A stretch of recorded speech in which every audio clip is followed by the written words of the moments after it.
y que precisamente vuelven a brotar con mucha intensidad porque el árbol se está defendiendo de una herida que le hicimos. Los árboles, insisto, no se podan. Y si quieren, ustedes quieren que un árbol requiera de una poda, tienen que hablar a un especialista. Y si no hay especialista cerca, hablen al municipio para que los oriente. Pero insisto, no le hagan caso al señor de al viejito de la bicicleta que todos los años aparece engañando a la gente diciendo que los árboles ya requieren de poda, porque no es cierto. ¿Está claro eso?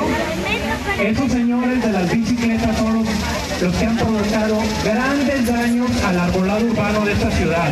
Son los responsables de que en parte no tengamos árboles, porque el daño que le hacen es tan profundo al árbol que el árbol vive menos años de los que tenía que vivir o se puede morir. ¿Está claro eso?